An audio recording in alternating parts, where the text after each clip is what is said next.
सरयू नदी के तट पर अयोध्या नाम का एक नगर है, जहां पर कई वर्ष पहले राजा दशरथ राज्य करते थे। राजा दशरथ अत्यंत योग्य शासक थे और इसी कारण अयोध्या एक सुखी एवं समृद्ध राज्य था।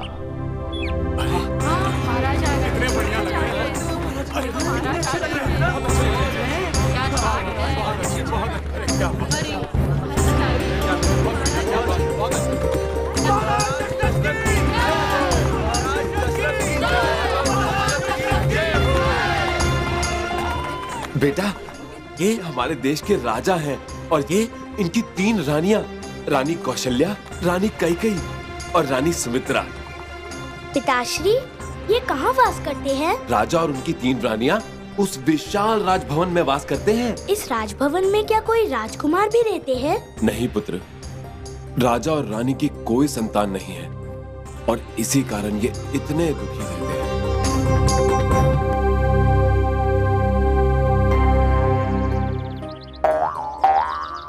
महाराज, क्या कहा कुलगुरु ने? हमने जो व्रत रखे थे संतान प्राप्ति के लिए, क्या वो?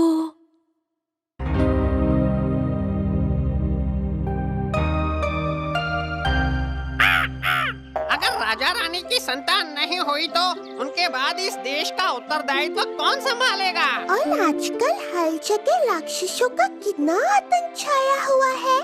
इस देश को एक शक्तिशाली और वीर राजकुमार की आवश्यकता है, जो इन सभी राक्षसों का सर्वनाश कर सके। उन दिनों धरती पर राक्षसों का बहुत आतंक था। राक्षसों का राजा रावण एक बहुत ही ताकतवर दैत्य था। रावण के कहने पर राक्षस लोगों को खा जाते, गांव के गांव जला देते, जंगल में ऋषि मुनियों की तपस्या भंग कर देते।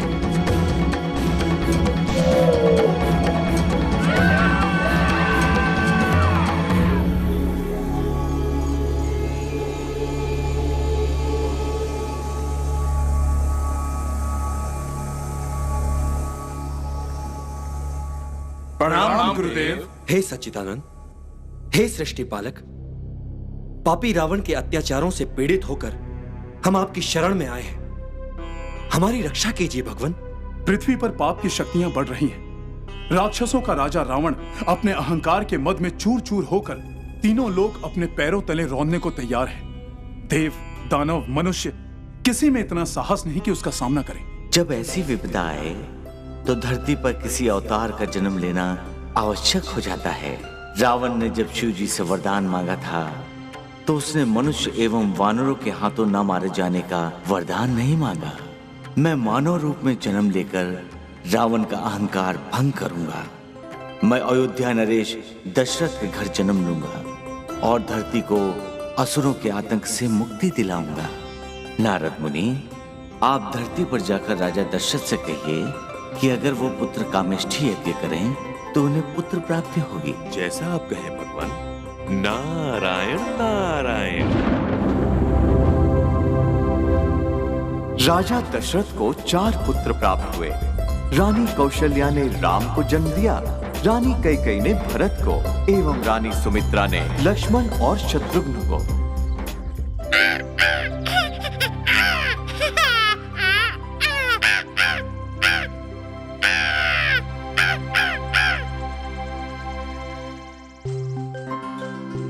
देखिए तो, लगता है लक्ष्मण को राम से सबसे अधिक प्रेम है। और देखो, भरत और शत्रुघ्न एक दूसरे को देखकर कैसे प्रसन्न हो रहे हैं।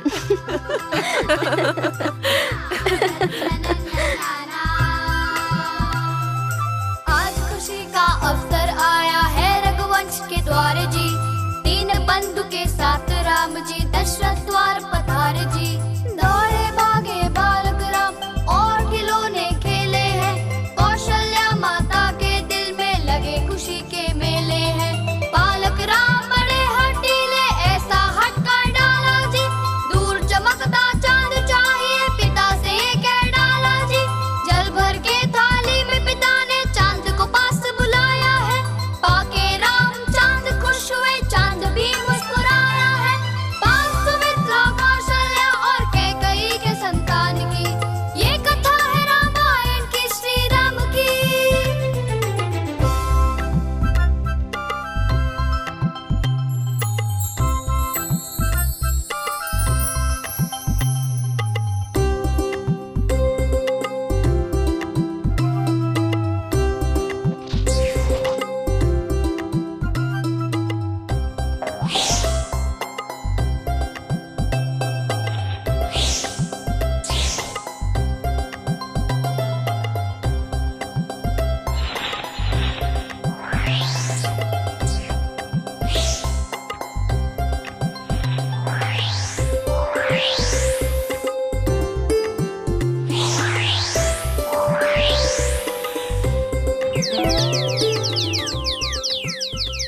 देखा, मेरा निशाना कितना अचूक था।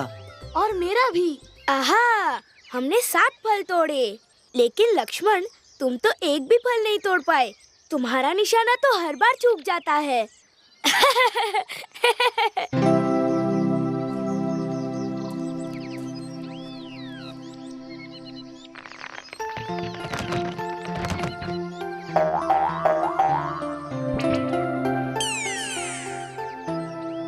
अब देखो, मैंने भी कितने सारे फल तोड़ डाले। तुम ऐसा कैसे कर सकते हो? अब हम किस वस्तु पर निशाना लगाएंगे? अपने आप निशाना साधना नहीं आता तो हमें तो परेशान मत करो।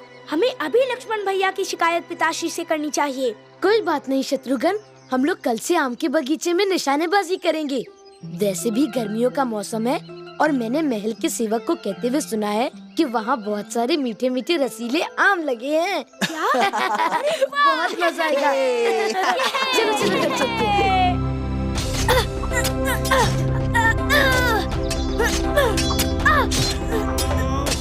हमें भी तलवार चाहिए, हमें भी गदा चाहिए, हम भी करेंगे युद्ध। ठीक है, हम कारीगर को कहलवाकर तुम लोगों के लिए छोटे छोटे शस्त्र बनवा देंगे।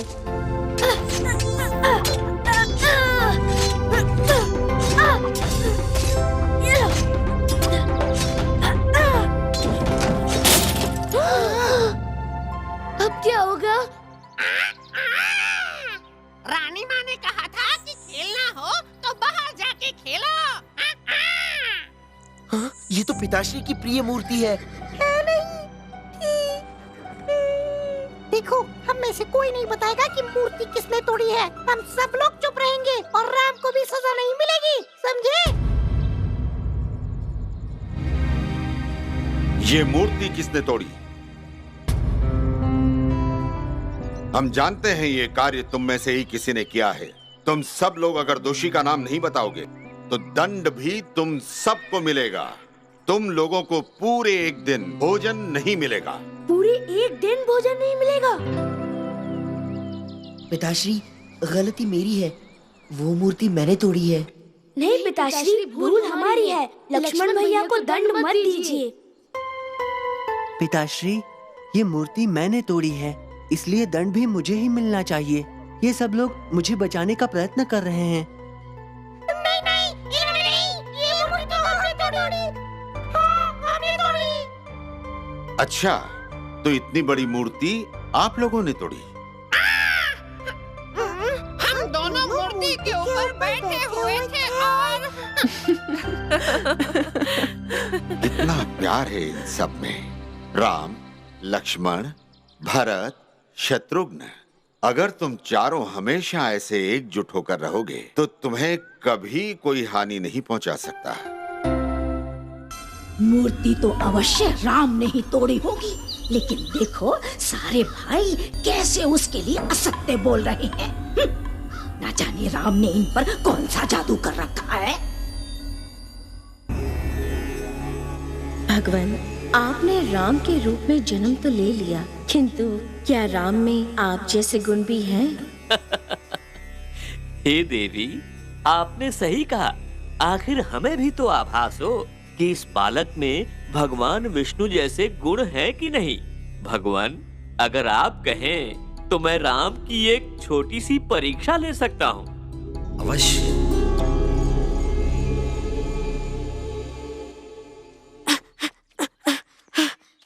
देखो, पिताश्री ने हम सब के लिए नई गेंद दी है। ये तो बहुत सुंदर है। इनसे खेलने में बहुत आनंद आएगा।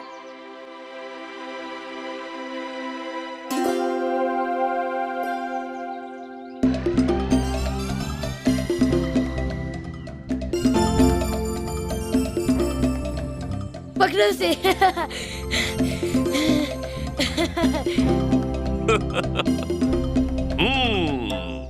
अब देखता हूँ ये बच्चे किस प्रकार उन गेंदों को वापस लेते हैं। तुम लोग बिल्कुल परेशान मत हो। तुम्हें पता है ना कि मैं कितना अच्छा तैराक हूँ। मैं अभी तालाब में कूदकर सारी गेंद निकाल कर लाता हूँ। लक्ष्मण! लक्ष्मण! लक्ष्मण भैया! लक्ष्मण! अब तो ये गेंद इस तालाब से निकालना असंभव है। असंभव क्यों है? हम अयोध्या के राजकुमार हैं और राजकुमार हमेशा वीर और निडर होते हैं। अच्छा, हम भी तो देखें ये अयोध्या के राजकुमार इन गेंदों को कैसे निकालते हैं। भैया, मैंने सिपाहियों को कहते सुना है कि इस तालाब में सैकड़ों मगरमच्छ हैं। आप उनका कुछ नहीं बिगाड़ पाएंगे। मैं अभी अपनी गदा लेकर आता हूँ। अपनी गदा से एक एक करके सबको नष्ट कर दूंगा। हमें धीरज रखनी होगी, ये कार्य इतना सहज नहीं है। तो अयोध्या के राजकुमार अंततः हार गए। 2-4 मगरमच्छ से डर गए तो युद्ध के रणभूमि में क्या करेंगे? हमें इस समय बल से नहीं, बुद्धि से काम लेना होगा। भैया, मेरे पास एक उपाय है। परंतु क्या ऐसा हो सकता है? मुझे बहुत डर लग रहा है। कहीं मगरमच्छ क्रोधित होकर तालाब से बाहर आ गए तो? डरिए मत भैया, जैसा मैंने बताया वैसा ही करिए।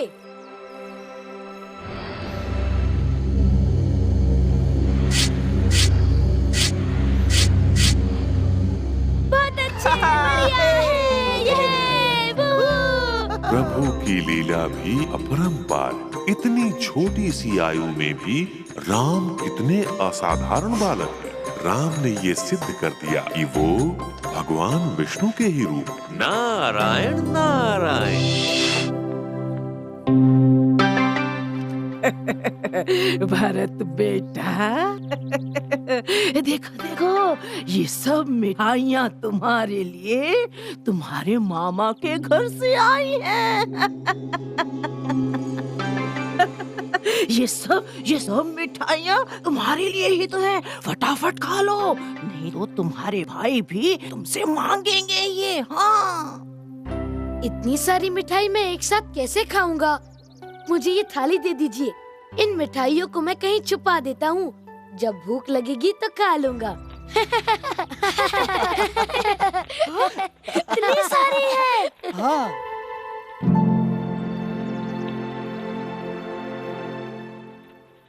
अरे भरत, तुम सुबह से कहाँ थे?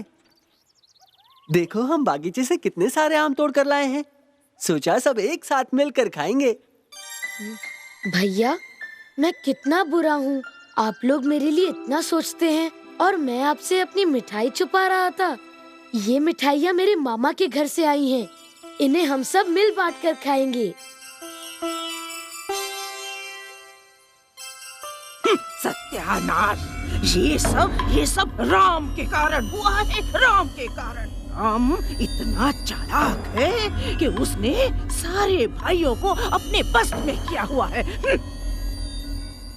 क्या बात है मंथरा, इतनी चिंतित क्यों हो? अरे कैकई, तुम तो बहुत भोली हो, भोली। अरे क्या तुम्हें दिखाई नहीं देता कि महाराज दशरथ कैसे केवल राम को ही प्यार करते हैं? राम को ही।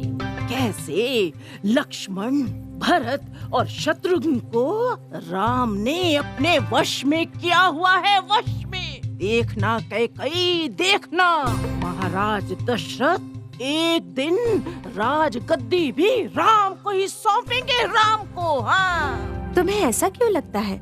महाराज दशरथ अपने सभी पुत्रों को प्यार करते हैं। और जहाँ तक राजगद्दी का प्रश्न है, तो ये तो नियम है कि सबसे ज्येष्ठ पुत्र को ही राजगद्दी दी जाती है। इसमें बुराई क्या है? ओहो कैकई, तुम तो उन भाइयों के प्यार में अंधी हो गई हो, अंधी। अरे ये भी नहीं समझती तुम कि तुम सांप को दूध पिला रही हो, सांप को। हाँ। अपनी सीमा में रहकर बात करो मंथरा। मेरे लिए सारे पुत्र एक समान हैं। हाँ, तुम्हें तो मेरी बातें कड़वी ही लगेंगी, कड़वी। अरे मैं तो कहती हूँ कैकई, अभी से संभल जाओ, अभी से। नहीं तो ये राम बड़ा होकर तुम्हारे लिए बड़ी समस्या बनने वाला है।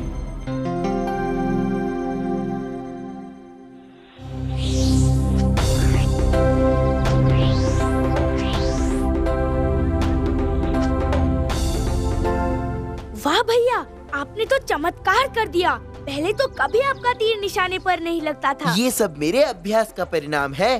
अब तो मैं राम भैया को भी हरा सकता हूँ। हाँ सच में, तुम अब राम भैया से भी अच्छा निशाना साध लेते हो। राम भैया, मैं देखना चाहता हूँ कि आप लक्ष्मण भैया को तीरंदाजी में हरा सकते हैं या नहीं। आपको इस पर लक्ष्य साधना होगा। जितनी बार आप सफल होंगे, मैं उतनी बार और थोड़ा पीछे चला जाऊंगा।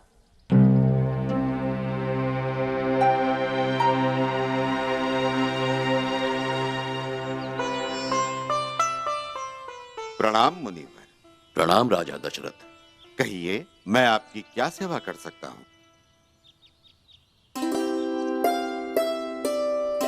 लक्ष्मण भैया, आप वहाँ से तीर चला सकते हैं। ध्यान रहे, जितनी बार आपका निशाना सही लगेगा, उतनी बार मैं और दूर जाऊंगा। हाँ हाँ, तू देख लेना, मेरा निशाना चूकेगा नहीं। चलो राम भैया, आपकी बारी है। अरे ये तो बड़ा ही कठिन है। लक्ष्मण के समय ही शत्रुघ्न इतना दूर चला गया, तो राम निशाना कैसे लगाएगा?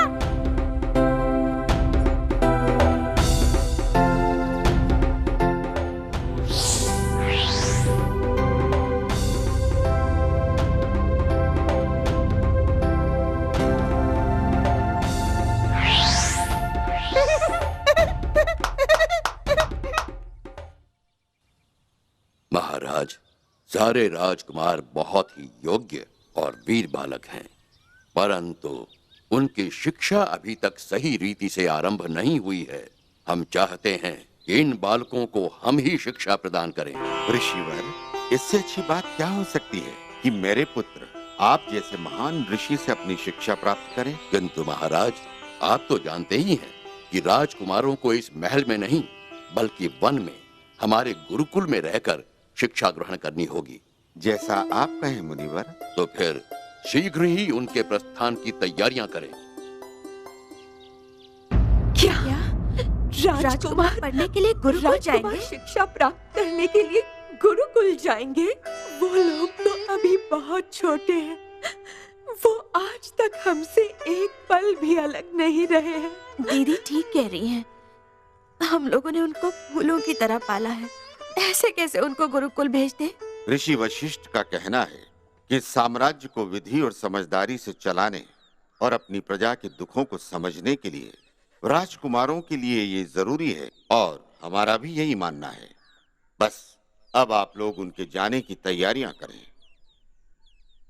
लक्ष्मण, मैं चाहता हूँ कि मैं बिना देखे केवल आवाज सुनकर निशाना साधूं। तुम जिस वस्तु पर भी पत्थर फेंकोगे, मैं पत्थर की आवाज सुन के उसी वस्तु को निशाना बनाऊंगा। क्या है?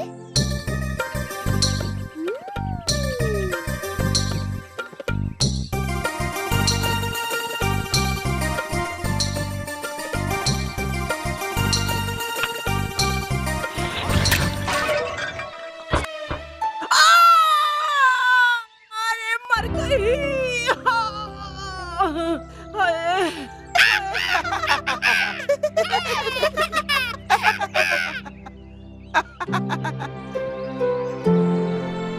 मुझे क्षमा कर दीजिए, ये सब मैंने जानबूझकर नहीं किया। राम, मुझे मत बनाओ। मुझे पता है कि तुम मुझसे बहुत चिढ़ते हो और मुझे मारना चाहते हो, लेकिन याद रखना, एक दिन मैं भी तुम्हें ऐसा मजा चखाऊंगी, ऐसा मजा चखाऊंगी। लक्ष्मण, ये तुमने ठीक नहीं किया। एक बेचारी बूढ़ी दासी को इस तरह सताना ठीक नहीं है। और वो जब हमेशा हमें सताती है, तब हमेशा हमारे सारे खिलौने छुपा देती है और हमारी हर बात की शिकायत माँ से कर देती है। उसे तो सबक मिलना ही चाहिए। उसने तो मेरे बादाम भी चुराए। मुझे पता है वो हमें पसंद नहीं करती, किंतु बड़ों का अनादर करना भी तो ठीक नहीं।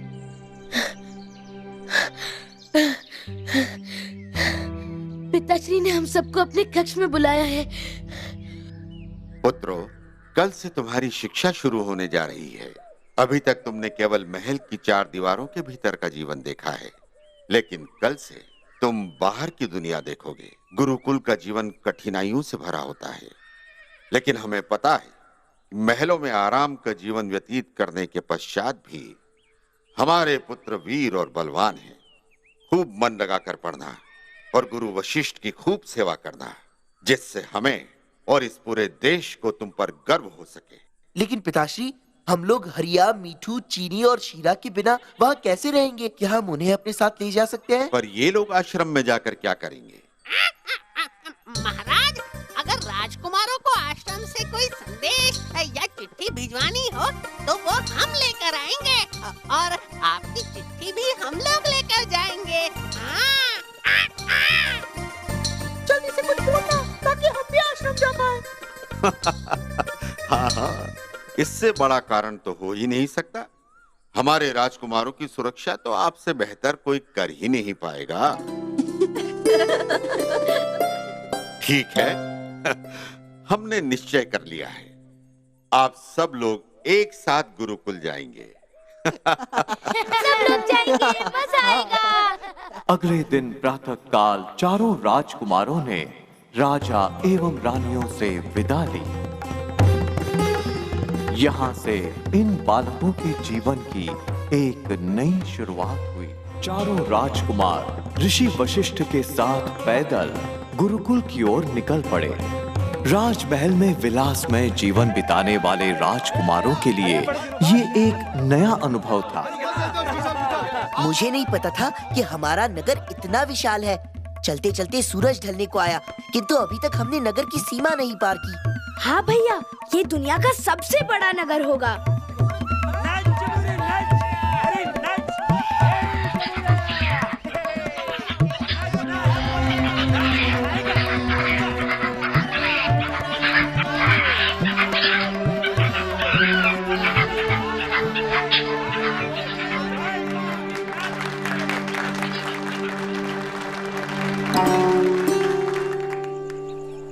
सुनो, इस बंदर को छोड़ दो। किसी जानवर से इस तरह बलपूर्वक काम कराना अनुचित है। ए लड़के, तू कौन होता है मुझे सीख देने वाला? मेरी इच्छा, मैं अपने बंदर से जो चाहे करवाऊं।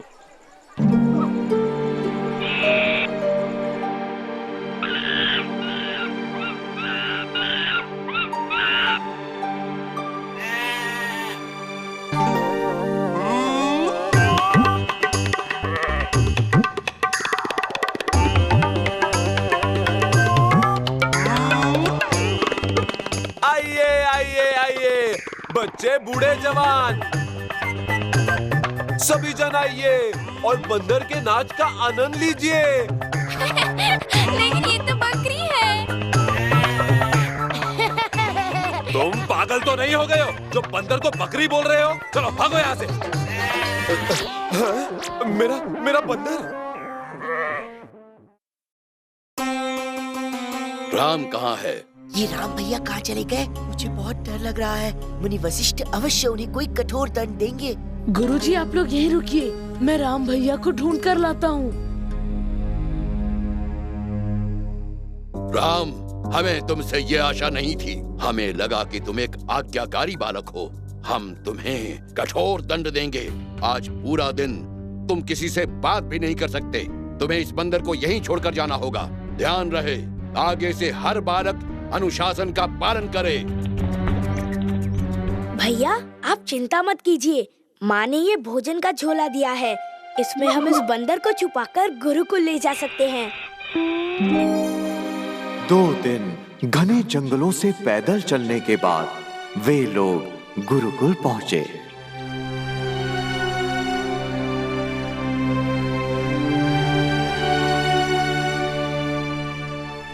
इस गुरुकुल में तुम्हें कुछ नियमों का पालन करना होगा। तुम्हें राजसी वस्त्र त्याग कर ऋषियों जैसा वस्त्र धारण करना होगा। तुम्हें कठोर धरती पर सोना होगा और सूर्योदय से पहले उठकर प्रार्थना करनी होगी। तुम लोग आश्रम के सभी ऋषियों के लिए भोजन बनाओगे और उनके भोजन के पश्चात ही तुम स्वयं खाओगे। मैं तुम्हारा परिचय यहाँ के अन्य विद्यार्थियों से करवाऊंगा।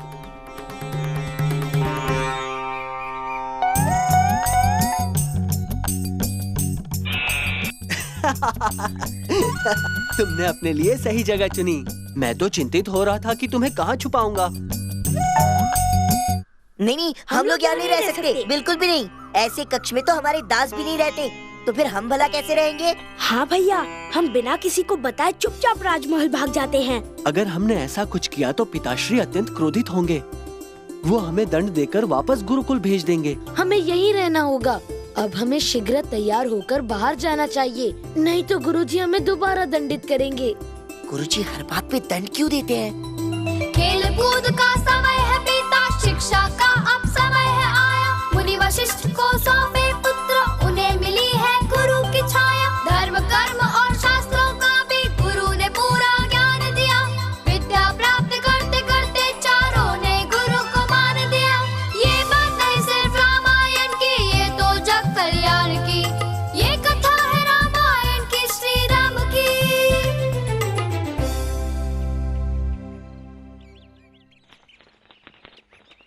बालकों, ये चारों अयोध्या के राजकुमार हैं और ये आज से इस आश्रम में शिक्षा ग्रहण करेंगे। राजकुमार निरूप और स्वरूप कहाँ गए?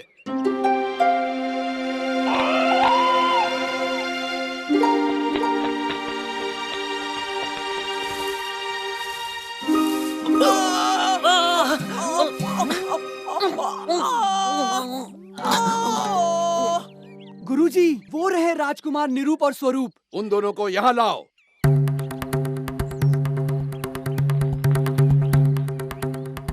गुरुजी हमें क्षमा कीजिए, हमें बहुत भूख लगी थी। दोबारा ऐसी गलती नहीं होगी। यहाँ पर सबके लिए समान नियम हैं। दंड तो तुम्हें अवश्य मिलेगा। आज से पूरे 1 सप्ताह तक तुम्हें भोजन में सिर्फ गायों का चारा मिलेगा। ए लड़के, ये सब तेरी वजह से हुआ है। इस आश्रम में रहना है तो हमारे कहने पर चलना होगा, नहीं तो तुम चारों को यहाँ एक भी दिन टिकने नहीं देंगे। लक्ष्मण, इस तरह से आश्रम में आते ही लड़ना सही नहीं है, नहीं तो कोई नई विपदा खड़ी हो जाएगी। तुम्हारा भाई बुद्धिमान है जो तुम्हें लड़ने से रोक रहा है, नहीं तो हम लोग तुम्हारी वो दुर्दशा करते कि तुम लोग इस आश्रम में एक भी दिन नहीं रह पाते। मेरे भैया ठीक कह रहे हैं। इस गुरुकुल का हर बालक उनकी आज्ञा का पालन करता है, समझे?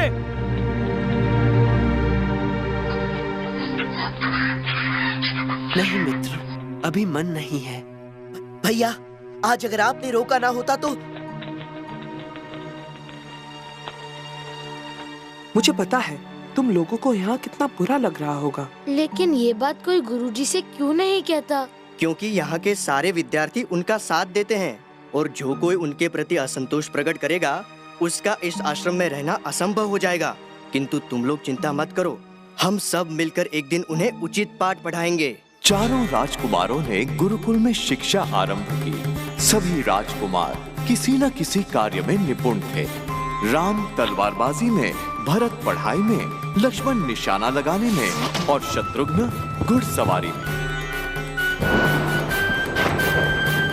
बालकों, सुनने में आया है कि इस वन में एक भयानक राक्षस है, इसलिए मेरी आज्ञा है कि आज कोई भी बालक अपने कक्ष से न निकले और अपने कपाट बंद रखे।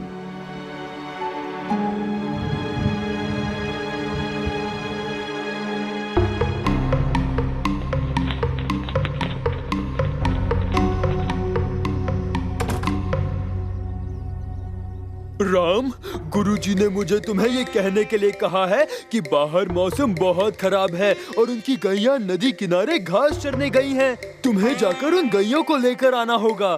ठीक है, मैं अभी जाकर उन्हें ले आता हूँ। अब देखना, वो राक्षस राम को नहीं छोड़ेगा। मित्र, मौसम बहुत खराब है, तुम आश्रम में ही रहो। तो तुम्हें मेरे साथ ही चलना है। तो फिर जाकर एक रस्सी लेकर आओ, गाय को शायद बांध कर लाना होगा। चलो, सब मिलकर जंगल चलते हैं।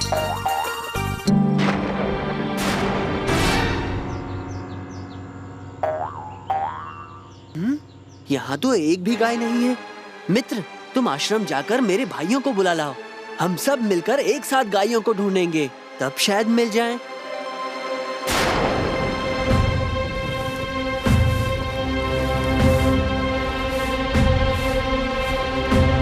कितनी दूर आ गए, लेकिन अभी तक भैया का कोई पता नहीं।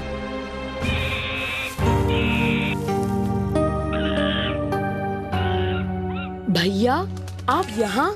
शाम ढलने को आई है, आप इस घने जंगल में क्या कर रहे हैं?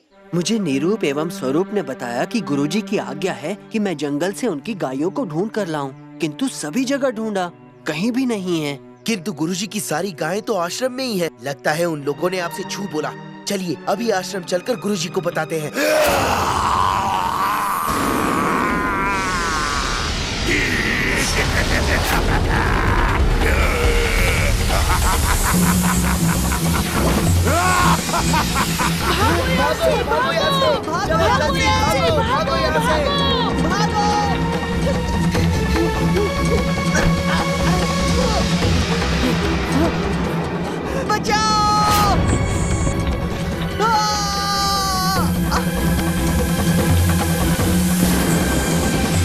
हमें उस खेत में जाकर छुप जाना चाहिए। शायद वो राक्षस हमें वहाँ ना ढूंढ पाए। हाँ? हाँ, चलो चलो।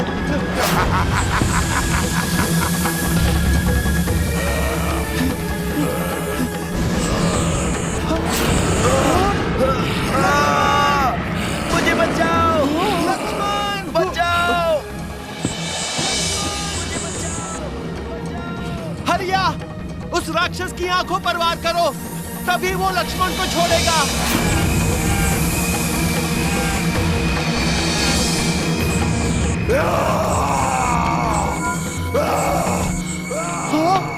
लक्ष्मण, चलो यहाँ से, भागो जल्दी।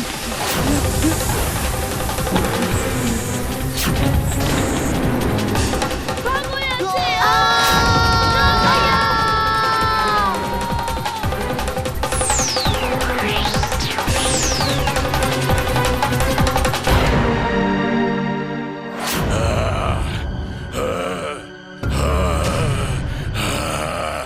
रात बीतने वाली है, क्या बाहर निकलने का कोई उपाय नहीं? एक उपाय है इस राक्षस से निपटने का।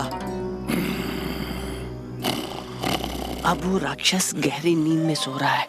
हरिया, तुम रस्सी का ये सिरा किसी पेड़ से मजबूती से बांध दो, जिससे हम लोग रस्सी पकड़ के बाहर निकल सकें।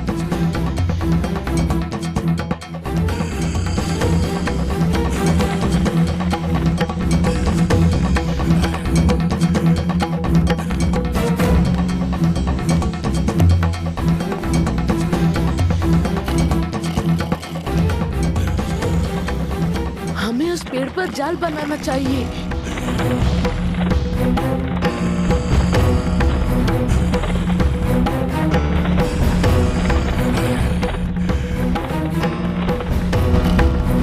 वो राक्षस पास में ही सोया हुआ है और किसी भी समय उठ सकता है। तुम उससे किसी भी तरह यहाँ लेकर आओ।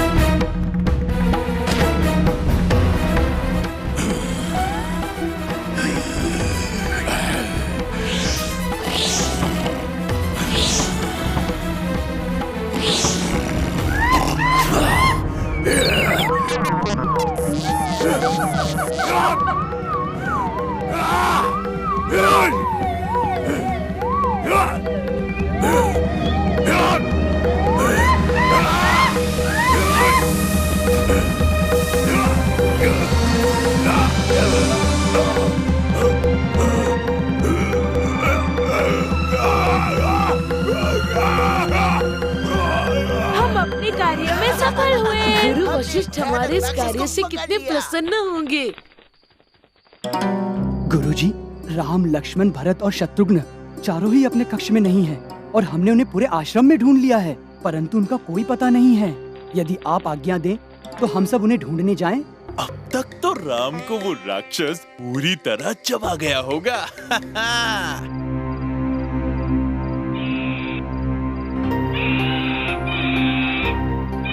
अरे देखो मिट्टू, इसका अर्थ ये हुआ कि वे लोग भी कहीं आसपास ही होंगे। हाँ, हमें भी इसके पीछे पीछे चलना चाहिए। गुरुजी, इस भयानक राक्षस की ये दशा हम लोगों ने की है। तुम सब असाधारण बालक हो। तुमने अपनी बुद्धि और सूझबूझ से इतने भयानक राक्षस को पकड़ लिया। हमें तुम पर गर्व है। किंतु हम इस राक्षस का क्या करेंगे गुरुदेव? इस राक्षस को बांधकर हम वन से दूर छोड़ाएंगे, जिससे वो कभी यहाँ आने का दुस्साहस नहीं करेगा। किंतु बालको, तुम इस भयानक वन में आए ही क्यों? गुरुदेव, मुझे राजकुमार निरूप ने कहा कि आपने मुझे नदी किनारे से गैया लाने को कहा है। तो मैं तुरंत निकल पड़ा, लेकिन सब जगह ढूंढने पर भी मुझे कहीं नहीं मिली। राम, निरूप ने तुमसे झूठ कहा है, इसके लिए हम उसे कठोर दंड देंगे। गुरुदेव, मैं आपसे एक और बात कहना चाहता हूँ। इस राक्षस को हराने में हमारी सहायता इस बंदर ने की। लेकिन बालक, ये बंदर है कौन? क्षमा चाहता हूँ गुरुदेव, ये वही बंदर है जिसे आपने गुरुकुल में रखने से मना किया था, लेकिन मैंने इसे छुपाकर अपने साथ रखा। राम, तुम भाइयों ने इस बंदर के साथ मिलकर इस आश्रम को एक घोर विपदा से बचाया है। ये बंदर संकटहारी है और इसीलिए इसे बजरंगी कहकर पुकारेंगे। तुम दोनों गुरुकुल में आकर मुझसे मिलो।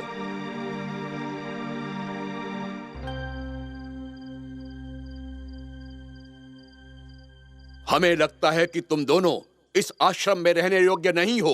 तुम्हारे कारण इस आश्रम का अनुशासन भंग हो रहा है। गुरुजी, अगर आज्ञा हो तो मेरे पास एक उपाय है।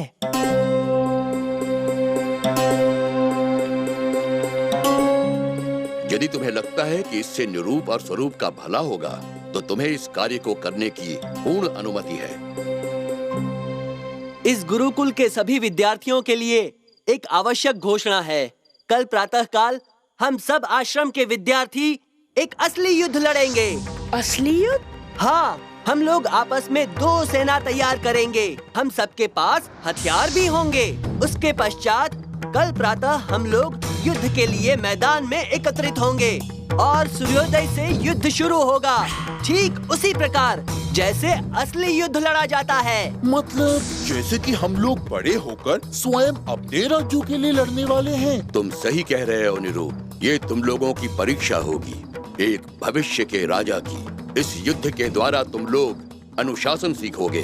वो है तुम लोगों के भोजन की सामग्री। दोनों सेनाओं को भोजन की वस्तुएं समान रूप से बांट दी जाएंगी और जो सेना का नेतृत्व करेगा वो इस सामग्री को अपनी सेना में समान रूप से बांटेगा। कल तुम लोगों को बस एक बात ध्यान में रखनी होगी, इस युद्ध में तुम्हारे शत्रु असल में तुम्हारे मित्र हैं। इसलिए सब लोग ये ध्यान रखें कि कोई किसी को गहरी चोट न पहुंचाए। हमें भी युद्ध करना होगा। तुम लोगों का उद्देश्य होगा दूसरी सेना के बालक के हाथ से हथियार छीन लेना। जिस बालक का हथियार छीन लिया जाएगा और उसे पराजित करके धरती पर गिरा दिया जाएगा, वो बालक इस युद्ध से बाहर हो जाएगा। आशा करता हूँ कि तुम लोग इस युद्ध से बहुत कुछ सीखोगे। मैं अपनी सेना का नेतृत्व खुद करूंगा। बोलो, कौन कौन मेरे साथ आना चाहेगा? राम, तुम सारे बालक अपनी तरफ मत कर लेना। तुम मेरे भाइयों के अलावा जितने बालक चाहे अपनी सेना में ले सकते हो। तो ठीक है, कल युद्ध की भूमि में भेंट होगी। राम भैया, हमें भी आपके साथ रहना है। क्यों नहीं? तुम लोगों को जो कार्य मैं दूंगा वो सबसे महत्वपूर्ण काम होगा। तुम लोग कुछ अस्त्र शस्त्र अपने पास रखोगी। जब हमारे सैनिकों के अस्त्र गिर जाएंगे तो तुम लोग यहाँ से उनको अस्त्र देना। भोजन की वस्तुएं अपने पास संभाल के रखना और जब तक भोजन का समय ना हो किसी को इसमें से सामग्री मत देना। ठीक है, जैसी आपकी आज्ञा। आगे की पंक्ति वाले अभी कुछ नहीं करेंगे। वो लोग प्रतीक्षा करेंगे कि कब शस्त्र सेना उनके पास आए। तुम लोग पत्थर के ऊपर चढ़ जाओ और वहीं से तीर और भाले चलाओ। भैया, हम लोग पत्थर पे क्यों चढ़ेंगे? जिससे हमारे तीर और भाले अधिक बलपूर्वक उनको घायल करें और वो लोग धरती पर गिर जाएं और युद्ध से बाहर हो जाएंगे। युद्ध आरंभ करो।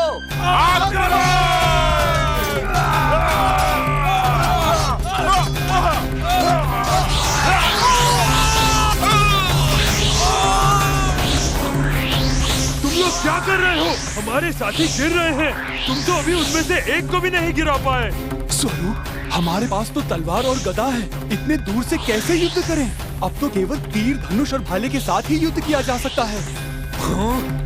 तीर चलाओ!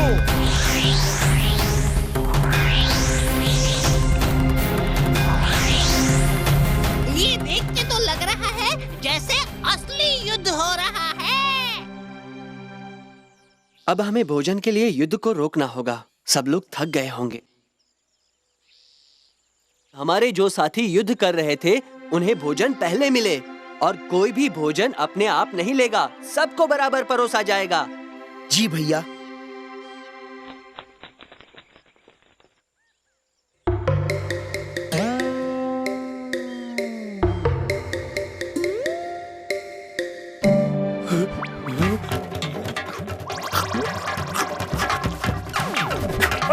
पकड़ो पकड़ो पकड़ो, भागने मत दो। अरे हमारा भोजन।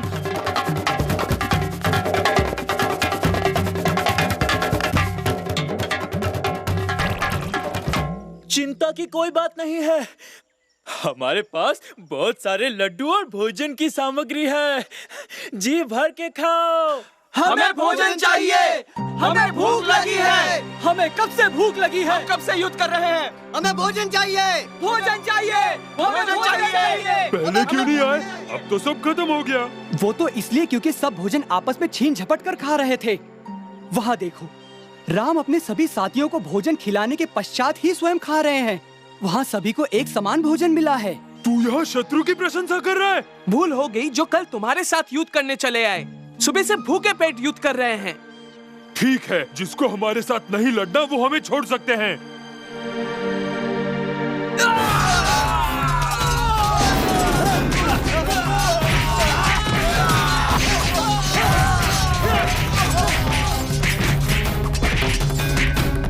अपनी पराजय स्वीकार करो। स्वरूप, तुम्हें आज के युद्ध से क्या सीख मिली? पता है तुमने क्या भूल की? तुमने अधिक लोगों को अपनी ओर कर लिया, ये सोच के कि इससे तुम्हारी सेना और अधिक बलशाली हो जाएगी। पर भोजन तो गुरुदेव ने सबको समान बांटा था, तो हमारे पास अधिक भोजन इसलिए था क्योंकि हम लोग कम थे। और जब तुम्हें भोजन मिला तो तुम लोगों ने उसे आपस में बांटने की जगह छीना झपटी करके खा लिया। कुछ लोगों ने पेट भरने के लिए अधिक खाया और कुछ लोग भूखे ही रह गए, जिसके कारण भूखे लोगों में लड़ने की क्षमता नहीं बची। कोई भी लड़ाई जीतने के लिए सबसे आवश्यक है अनुशासन। मुझे अपनी गलती का पता चल गया है। अब से मैं गुरुदेव की हर बात मानूंगा और आश्रम के सारे नियमों का पालन करूंगा। तभी तो मैं एक दिन अच्छा राजा बन पाऊंगा। राम, स्वरूप, मुझे क्षमा कर दीजिए गुरुदेव। इतनी छोटी आयु में तुमने जो सूझबूझ दिखाई है वो प्रशंसा योग्य है। इसके बाद कई साल गुरुकुल में रहकर चारों भाइयों ने विज्ञान, भूगोल, खगोल विद्या, राजनीति शास्त्र, योग इत्यादि विषयों में शिक्षा ली। राम, आज तुम लोगों की शिक्षा संपन्न हुई। अब तुम और तुम्हारे भाई अयोध्या का राज्य संभालने के लिए तैयार हो। वहाँ तुम्हारा नया जीवन शुरू होगा।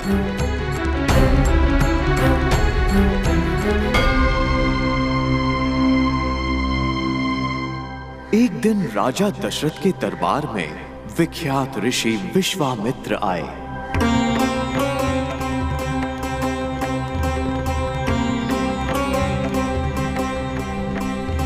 किंतु वे अत्यधिक क्रोधी स्वभाव के थे और उनके क्रोध से सब भयभीत थे। प्रणाम मुनिवर। अहो भाग्य हमारे कि आप हमारे यहाँ पधारे। बताइए, हम आपकी क्या सेवा कर सकते हैं? राजन, हम यहाँ एक अत्यंत आवश्यक कार्य से पधारे हैं। हम अपने आश्रम में एक बहुत बड़ा यज्ञ करने जा रहे हैं, जिसमें कई ऋषि मुनि भाग लेंगे।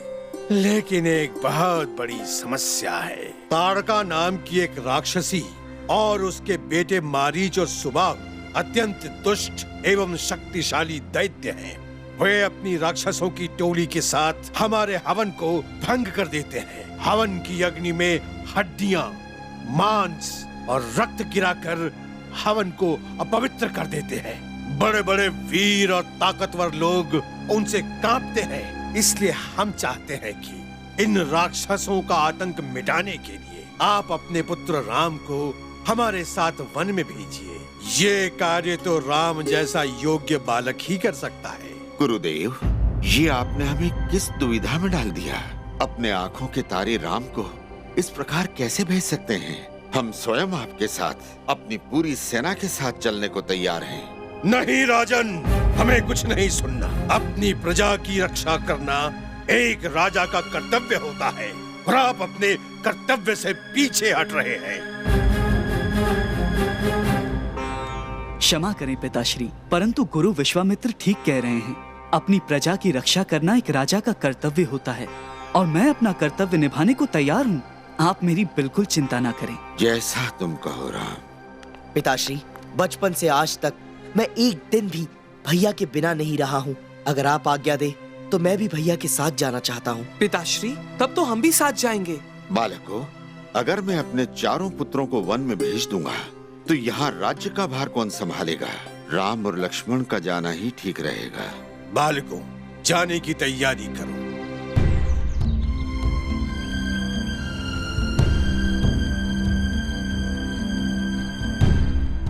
ताड़का एक मायावी नरभक्षी राक्षसी है, भारी भरकम शरीर, किंतु ये आवश्यक नहीं है कि ताड़का तुम्हें इस रूप में दिखे। ताड़का कोई भी रूप, कोई भी आकार धारण कर सकती है, इसलिए उसे हराना अत्यधिक कठिन कार्य है। तुम्हें बहुत सावधान रहना होगा। ऋषिवर, क्या हम लोग ऐसे भयानक जीव को मार पाएंगे? राम, मुझे तुम्हारे और लक्ष्मण के पराक्रम पर पूरा भरोसा है। तुम्हें अपनी असीमित शक्तियों का आभास नहीं। बालकों, तुम लोग यहाँ कुछ देर विश्राम करो। हम यहाँ बैठकर थोड़ी देर ध्यान लगाएंगे, उसके पश्चात हम आगे बढ़ेंगे।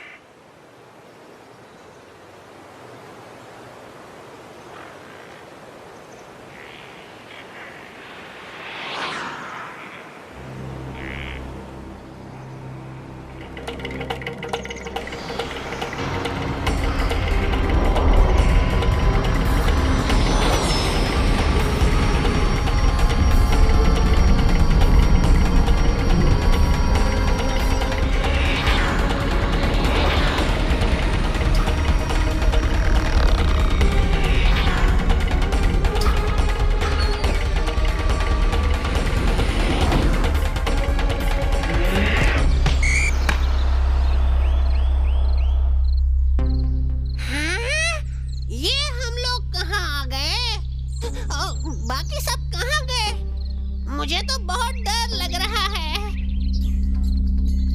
ये इतनी अच्छी सुगंध कहाँ से आ रही है? इतना अच्छा संगीत, ऐसा प्रतीत होता है कि यहाँ अवश्य किसी अप्सरा का वास होगा। चलो चलकर देखते हैं, चलो। इतनी सुहानी जगह है। ये तो अवश्य किसी अप्सरा का घर ही हो सकता है। मैं अपने आप को लोक नहीं पा रहा हूँ। ऐसा प्रतीत होता है कि कोई मुझे अपनी ओर खींच रहा है। चलो चलकर देखते हैं।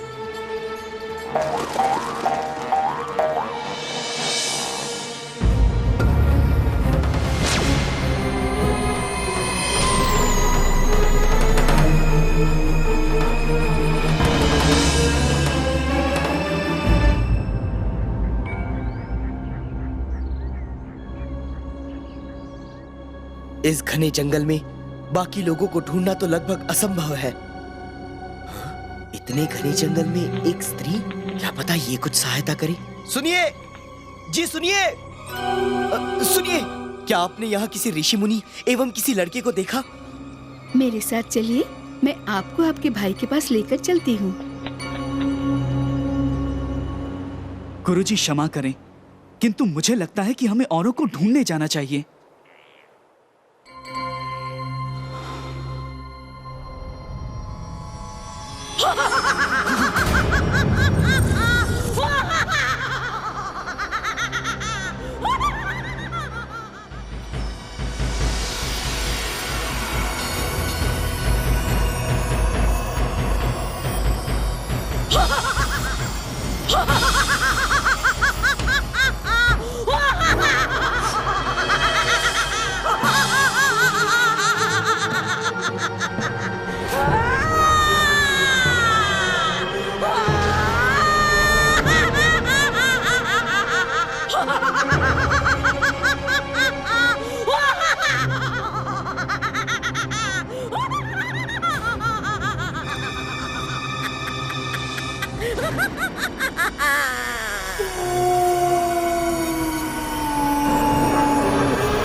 आक्रमण करो, नहीं तो वो तुम्हें मार डालेगी।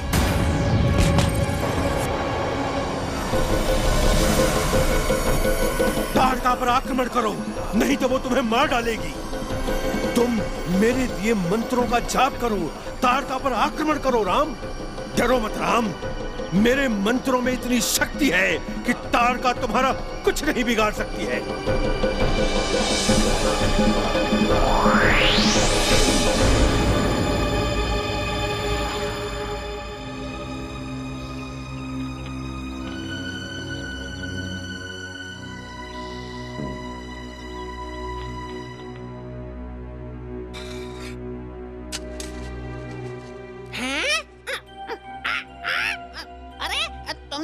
देर से कहाँ थे? हाँ? हम लोग चुपके से उस राक्षसी का ठिकाना ढूंढने का प्रयास कर रहे थे।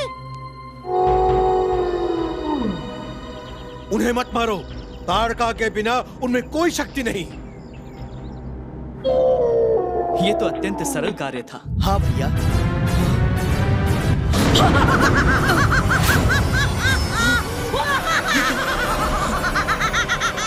भागो भैया, भागो! इस राक्षसी को मारना हमारे बस की बात नहीं है। भागो भैया, भागो!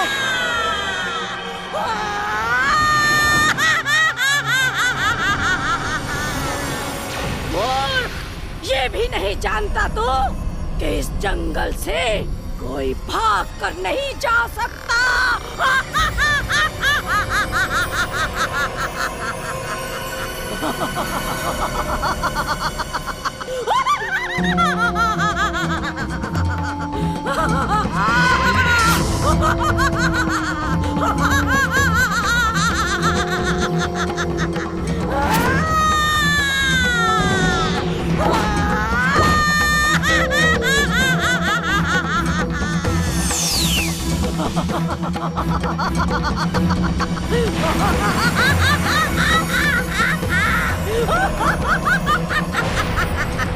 बहुत दिनों बाद इतना आनंद मिल रहा है। बालकों, मैं तुम्हें इतनी आसानी से नहीं मारूंगी। पहले तुम्हारे साथ खूब क्रीड़ा करूंगी। हाँ, उसके बाद मारूंगी तुम्हें। ऋषिवर, आखिर इस ताड़का से निपटने का क्या उपाय है? बालकों, मायावी शक्ति को समझना अत्यंत कठिन है, किंतु शाम ढलने को आ गई है। अगर रात से पहले तुमने इसे नहीं मारा तो इसकी शक्तियां दुगनी हो जाएंगी। रात के समय ताड़का के हर खून के कतरे के धरती से मिलने पर एक नई ताड़का उत्पन्न होगी। गुरुदेव, किंतु हम इस ताड़का के मायावी जाल को कैसे तोड़ें?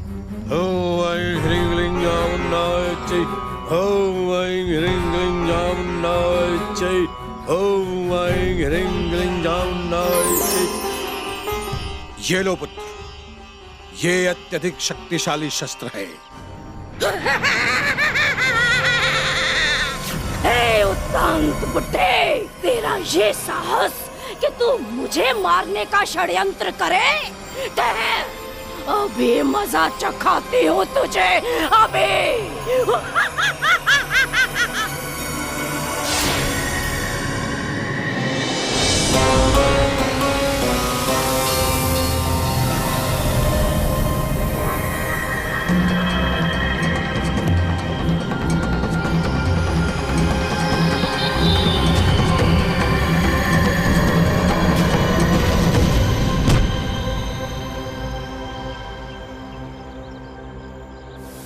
अभी इसका अंत नहीं हुआ है, क्योंकि रात होने को आई है। इसी कारण इसके खून के हर कतरे से एक नई ताड़का उत्पन्न होगी। जब इसका खून गंगा मां में मिलकर पानी हो जाएगा, तभी इस राक्षसी का अंत होगा। हमें इस राक्षसी को किसी भी तरह गंगा की ओर ले जाना होगा। जल्दी चलो, बस सूरज डूबने ही वाला है। वो लोग यहाँ बहुत तेजी से आ रहे हैं। हम लोग गंगा तक नहीं पहुँच पाएंगे। बालकों, तुम लोग इन्हें संभालो। मैं गंगा किनारे बैठकर ध्यान लगाता हूँ।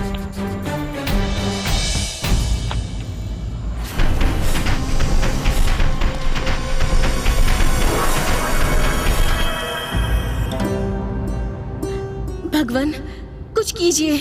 इतने नन्हे बालक कैसे इस राक्षसी का सामना करेंगे? देवी, आप चिंतित न हो, हम उन्हें कुछ भी नहीं होने देंगे।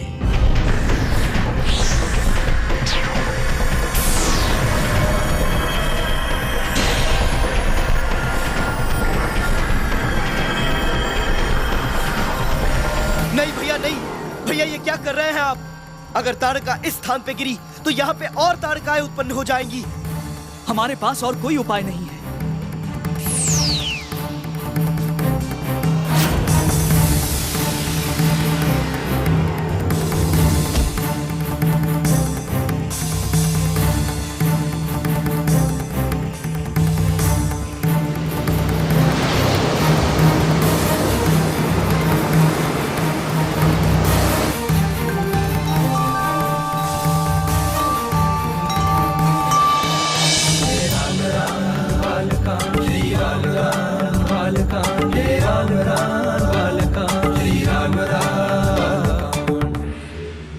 आज राम ने अत्यंत वीरता का काम किया है। हम लोगों को स्वयं धरती पर जाकर राम को पुरस्कृत करना चाहिए।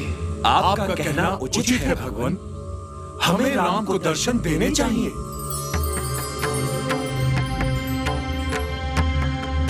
राम, सारे देवता तुम्हारी वीरता से अत्यंत प्रसन्न हुए। हमें विश्वास है कि तुम पृथ्वी पर पाप का अंत करोगे। राम, ये धरती के बहुत ही शक्तिशाली अस्त्र हैं। आज से ये अस्त्र तुम्हारे अधीन हुए। जब भी तुम इनका स्मरण करोगे, ये स्वयं तुम्हारी सेवा में उपस्थित हो जाएंगे। इन अस्त्रों के रहते तुम्हें संसार की कोई शक्ति पराजित नहीं कर सकती।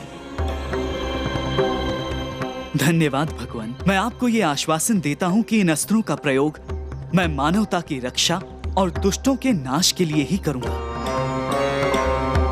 ये समाचार राक्षसों के राजा रावण तक भी पहुंचा और उसने क्रोधित होकर सुबाहु और मारीच को राम और लक्ष्मण का अंत करने को कहा। कुछ ही दिनों में राजकुमार ऋषि विश्वामित्र के आश्रम पहुंचे। स्वागत है राजकुमार। आप सब हमारे लिए बहुत शुभ समाचार लाए हैं। आपका हम पर ही नहीं, आसपास के गांव वालों पर भी बहुत बड़ा उपकार है। ये तो हमारा कर्तव्य था। कल हमारे आश्रम में एक महायज्ञ होने जा रहा है, जिसमें कई ऋषि मुनि भाग लेंगे। यज्ञ समाप्ति पर स्वयं भगवान प्रकट होकर हमें आशीर्वाद देंगे। ताड़का के बेटे सुबाहु और मारीच यज्ञ में बाधा डालने की कोशिश करेंगे। तुम्हें उन्हें किसी भी तरह की बाधा डालने से रोकना होगा, ताकि यज्ञ शांति से संपन्न हो। जैसा आप कहें गुरुदेव। स्वामिने नमः स्वाहा। ओम द्रुपदाय नमः स्वाहा। ओम नारायणाय नमः स्वाहा। 5 दिन तक राम और लक्ष्मण की निगरानी में हवन शांति पूर्वक चलता रहा। नमः स्वाहा। ओम नारायणाय नमः। देखा देखा देखा देखा हमारे राम और लक्ष्मण इतने बलवान हैं। उनके रहते वो दुष्ट राक्षस यहाँ भटक भी नहीं सकते। वो आसमान में काला सा क्या है?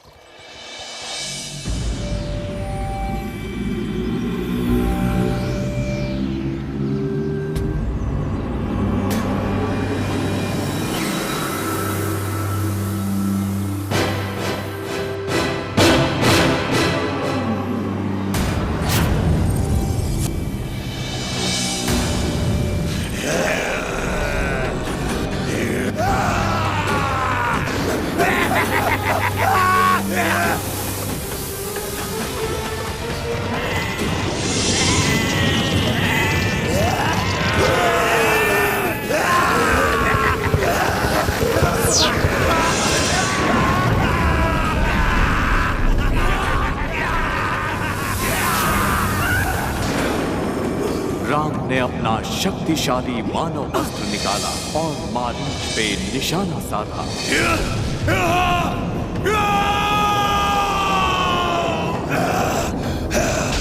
हे मानव, तूने मेरी माँ को मार दिया और अब मेरे भाई को मार डाला। मैं तेरा अंत कर दूंगा। मैं तुझे, आश्रम वासियों को और किसी को जीवित नहीं छोड़ूंगा।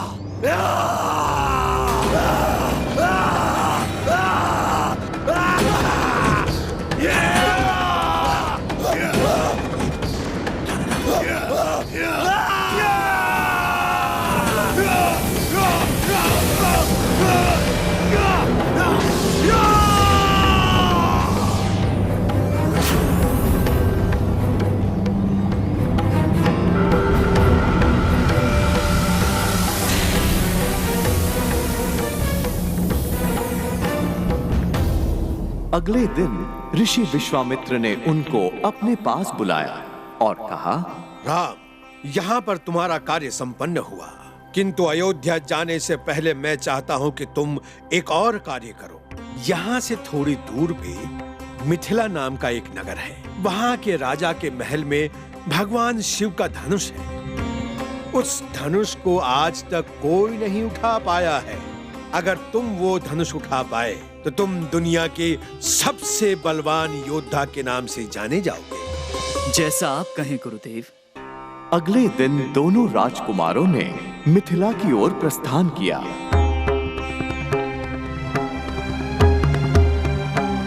दो दिन बाद तीनों मिथिला नगरी पहुंचे। पूरा नगर सजा हुआ था और सड़कों में बहुत भीड़ थी। सुनो पुत्र, नगर इस प्रकार क्यों सजा है और यहाँ इतनी भीड़ क्यों है? क्योंकि कल राजा जनक की पुत्री का स्वयंवर होने जा रहा है। पूरे विश्व से कई राजकुमार यहाँ आए हैं। जो भी शिव का धनुष उठाने में समर्थ होगा, राजा जनक उसी से अपनी पुत्री का विवाह करेंगे। राजा जनक के महल पहुंचे। वहां पर स्वयंवर के लिए कई राज्यों के राजकुमार एकत्रित थे। आज यहाँ कई देशों के राजकुमार एकत्रित हुए हैं, लेकिन इनमें से सिर्फ एक राजकुमार को कुमारी सीता से विवाह का सौभाग्य प्राप्त होगा। जो भी राजकुमार इस धनुष्य को उठाकर उस पर कमान कसेगा, वही कुमारी सीता से विवाह के योग्य होगा।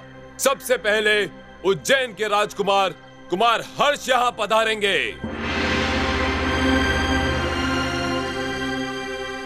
ऐसे एक क्या, मैं 4-4 धनुष एक साथ उठा सकता हूँ।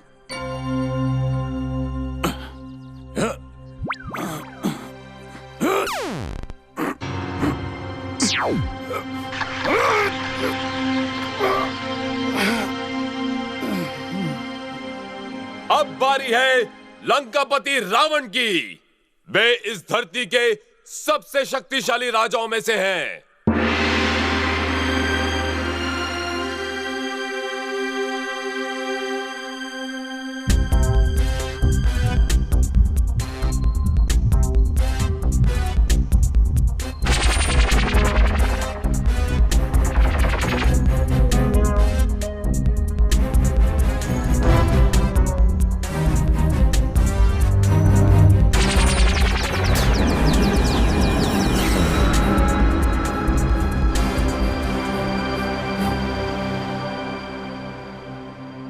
राजकुमार राम, अब आपकी बारी है।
कार्टून्स देखने के लिए धन्यवाद। नए एपिसोड्स देखने के लिए लाइक, शेयर और सब्सक्राइब कीजिए।